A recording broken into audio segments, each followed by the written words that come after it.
सरकार 15 दिन मध्य जदि डीएस कुटे एवं आशीष सिंह विरुद्ध में कौन से कार्यानुष्ठान ग्रहण न करती आगामी दिन में ताहले आमे राजरास्ता को ओह्लैबू एवं आम तरफ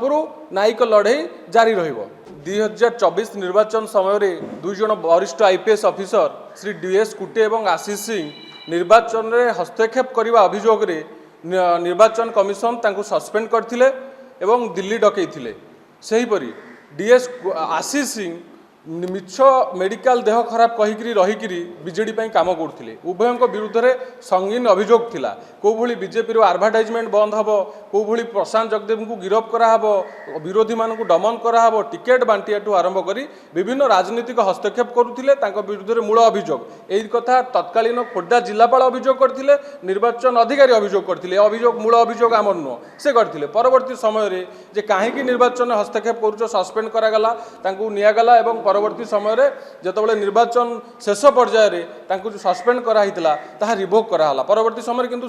निर्वाचन आयोग निर्देश देले किंतु जो एक्शन है बलवत्तर रही एक्शन नियंतु। परवर्ती समय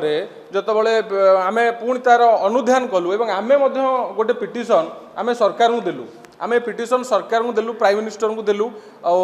माने होम अफेयर्स मिनिस्टर को देलु मुख्यमंत्री को देलु आम समस्त ए विषय गोटे मेमोरेंडम देलु। परवर्ती समय आम एक्शन टेकन रिपोर्ट मागिलु प्रधानमंत्री कार्यालय और गृह स्वराष्ट्र मंत्री कार्यालय कहले आम ओडिशा सरकार को देइचु ओडिशा सरकार एक्शन नेबे। परवर्ती समय ओडिशा सरकार को दि जाइथिला ओडिशा सरकार को आम तथ्य मागिलु कौन आपण डीएस कुटे और आशीष सिंह उपर कार्यानुष्ठान नहीं ए पर्यंत कौन कार्यानुष्ठान ग्रहण करागलानी। आपण माने जानिबे आश्चर्य हेबे श्री डीएस कुटे और आशीष सिंह को तीन थर नोटिस है। श्री डीएस कुटे थरे मध्य सरकार को नोटिस की खातिर कलेनी ना सरकार को नोटिस रिप्लाई देलेनी किंतु आशीष सिंह तीन थर जाक नोटिस देले। किंतु सबुठारु आश्चर्य कथा है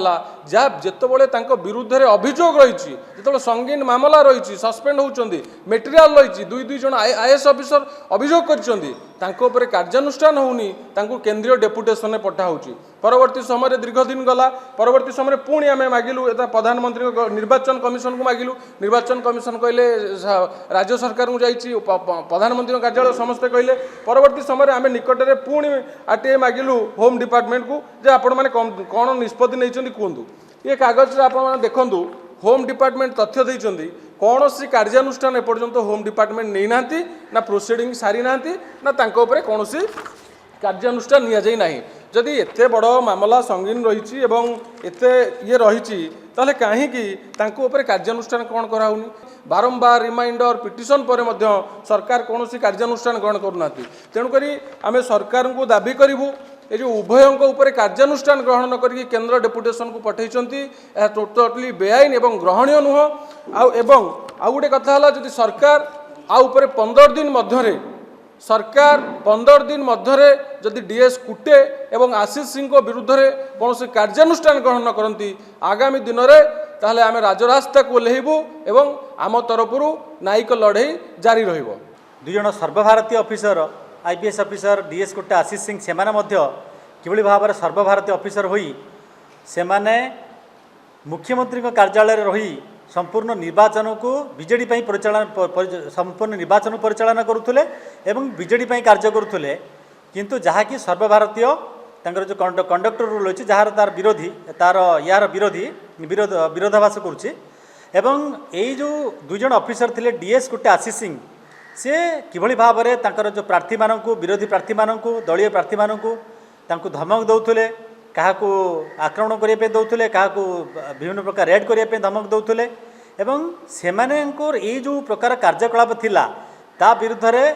भारत विरोधी दल भारतीय जनता पार्टी निर्वाचन कमिशन मानक अभियोग करते एवं विभिन्न पेपर एगुड़ा सब जाक मीडिया से बाहर थिला। से अभियोग आधार में मे 2024 निर्वाचन कमिशन तांको विरुद्ध में एक्शन नापी जो डीएस कुटे आशीष सिंह से निलंबन करते। परवर्ती समय 6 जून 2024 पुणी निर्वाचन जस्ट जो आपणकर निर्वाचन फल बाहर पूर्व निलंबन पुणी प्रत्याहार करने। परवर्ती समय किंतु कहले निलंबन प्रत्याहार करने भी परवर्ती समय से कहले कि जो पूर्व विरुद्ध जो अन्य जो रही